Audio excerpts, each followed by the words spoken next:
This is quite a big episode with a lot going on. Spoilers ahead, of course, for episode 3. And this is also the best episode so far, so that is a great trend. Now, it has taken quite a while to get to this point, and it somehow feels like we've only just got out of the introduction. We have a few payoffs to earlier foreshadowings, and we have some things being set up for the future, but there are some quibbles, and including one pretty horrific line of dialogue for professional writers' standards, in my opinion. Anyway, let's get stuck in. Locations wise, we are with the Harfoots, which are preparing for their long-awaited migration. Arondir is in the Southlands, aka undefiled Mordor, and then we are in Numenor. Now, 3 locations, it makes it super easy to follow. Now, I wouldn't really make a point of that if episode 1 hadn't been such a roller coaster. Let us scoot along with Arondir then in the Southlands. We learn that the orcs have been hiding, yet they have not been idle. They might be looking for a weapon for their master, who the elves suspect that is Adar, and that is just another name for Sauron. Now, we won't have to wait too long to find out if that is true. Joseph Maul, I think, will be playing him in the next episode. Now, obviously, if this were in the Third Age, then they'd be looking for the One Ring, right? But of course, that hasn't been created unless Sauron is particularly forgetful of where he leaves his things. Now, if it were a weapon in the ground, then what could it actually be? This plan can't just be to make the land feasibly barren.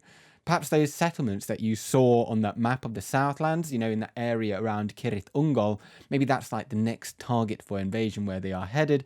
And perhaps also that is the seat of the ancestral seat of Halbrand's ancestors, and will be the focal point for this conflict where they are also headed. Of course, the elves hope to escape and make it to the tree line and, you know, then call some troops in.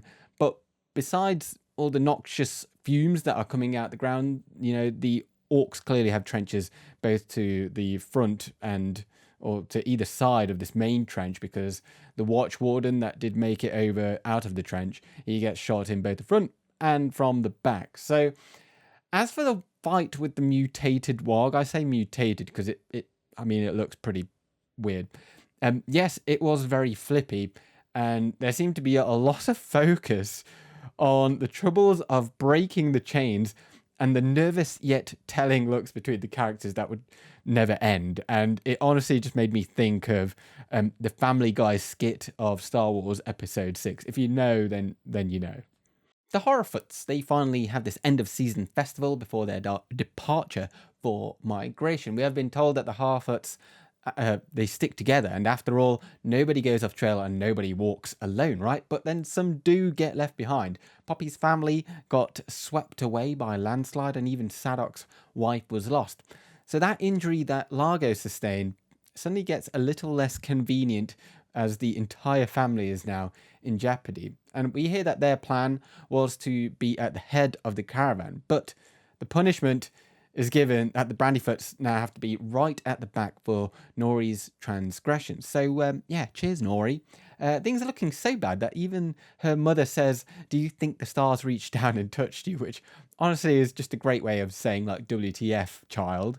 Now, Nori does something that some other characters are unable to do, and that is to be humble. She doesn't think that she is the special one here and defers it to the stranger, which of course means that she is special too, right? Speaking of the stars though, the chart clearly means something to the meteor man, the stranger, to that bloke in the weird clothing, but we don't really know much about him yet, other than he has learnt to speak remarkably clearly now and enunciates words far better than me, clearly, and just far better in general. He appears to have been both the curse and the gift for this family, though as he ultimately is the only way that they aren't going to be left behind.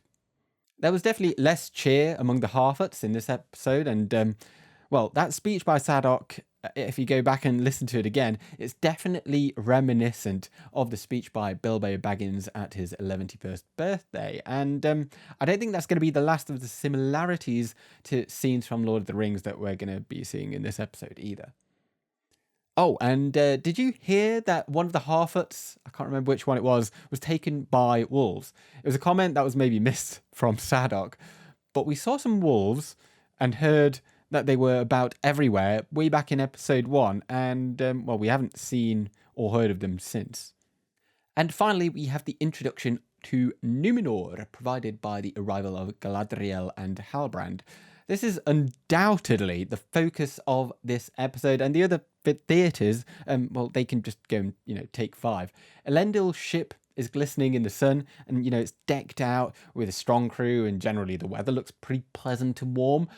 The Númenorians, they were known to have been formidable mariners, and you definitely see that here, but then you get this view of the harbour. This scene is, of course, in the trailer, and, well, I love it. The lighting of the beacon seems to announce their arrival, and then they go past these massive stone structures carved into the rock. I did read about how the port of Armenelos, Romena, was said to have had a statue of Elendil, the mariner, towering over the central wharf. In fact, you can see that in the X-ray for the Prime Video thing. And I think that is what is meant to be shown there. Additionally, when Gal and Hal are escorted to the palace, did you notice how the top level, which there are several of, comes to a singular point? There, the main dome of the palace is beside a white tower, and before it is a courtyard in which stands a tree with white petals. Now, there are so many similarities here with Minas Tirith from the film trilogy, even arguably the council chamber, which is kind of like the room in which the last debate was held. This is no accident, but then it makes sense, since these folks built their new homes in Middle-earth in the image of what they knew before, just as, how the elves built Gondolin in the image of Tirion. Now, the likeness of Elendil instead is mirrored in Middle-earth by the gates of Argonath, which would be Anarion and Isildur.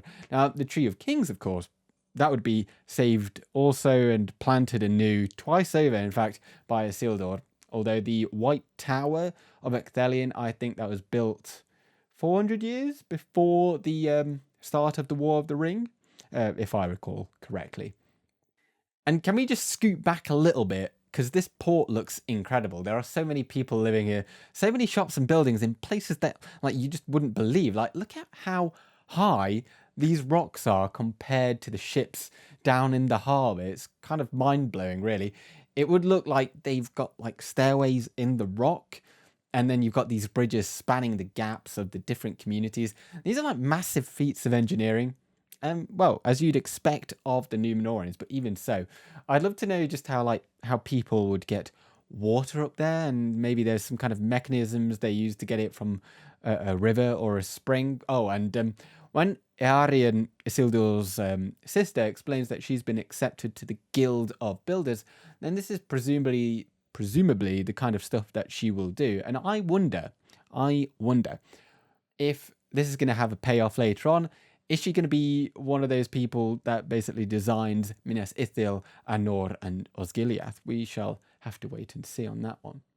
Characters in Numenor. We have Elendil and his children Isildur and Earian introduced. Elendil is a captain of the Sea Guardsmen, and Isildur is in the process of finishing his trials before entering into the same service. His sister, as I just mentioned, she is in the Builders Guild. They do mention that he hails from a noble line from the western coast of Numenor, which of course he is supposed to be, at least.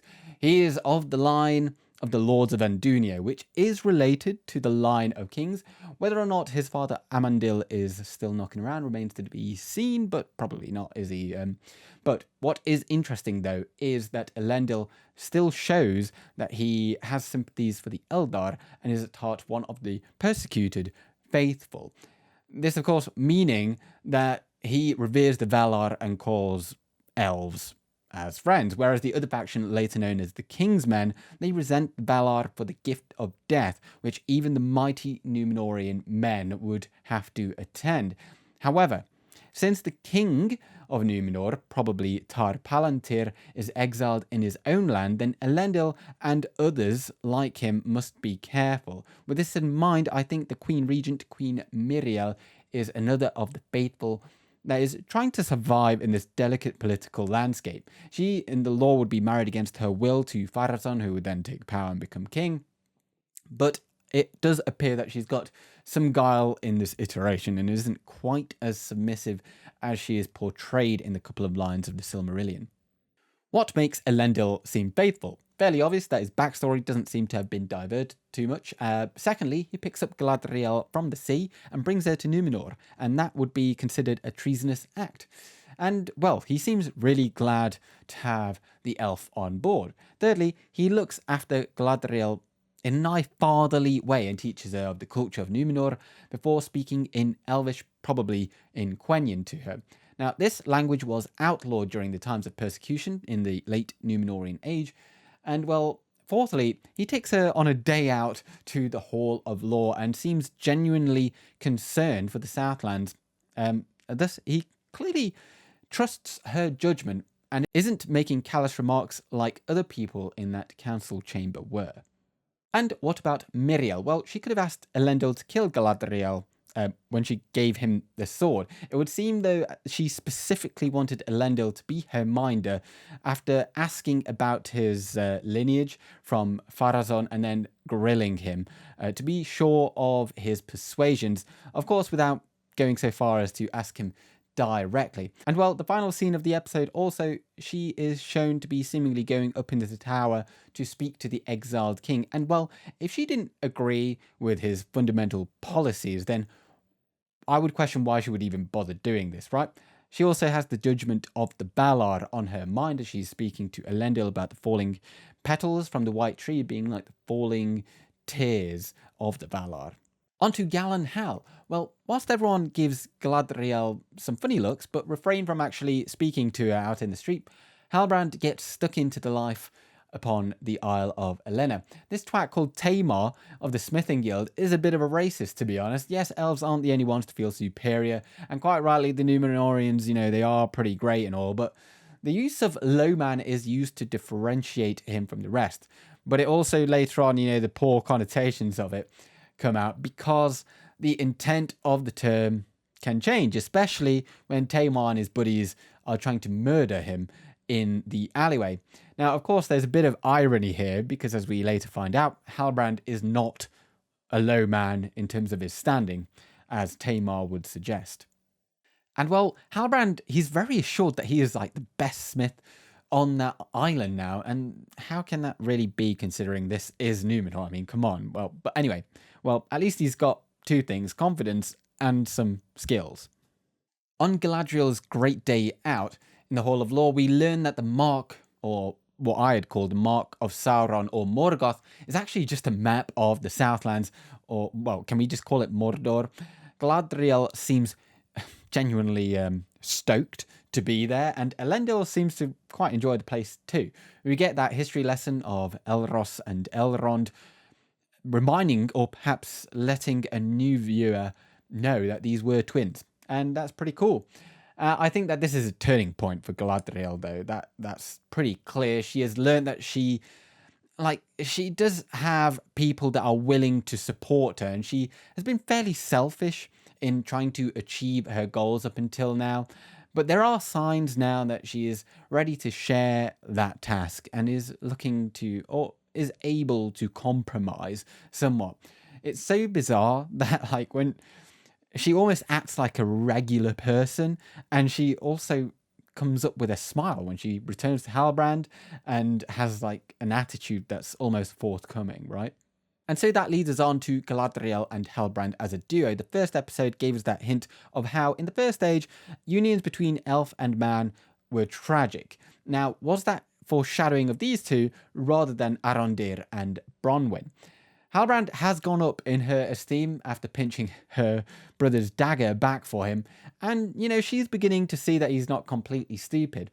With him being a bedraggled heir to a kingdom, does this not strike you as a similarity to the return of the king? A man who returns to his lands, perhaps, to rise in glory after defeating an old foe against daring odds with an elf at his side, or what have you. I don't believe that they would ever become a couple. I really hope that they don't. Anyway, surely they can't. Also, where is Celeborn?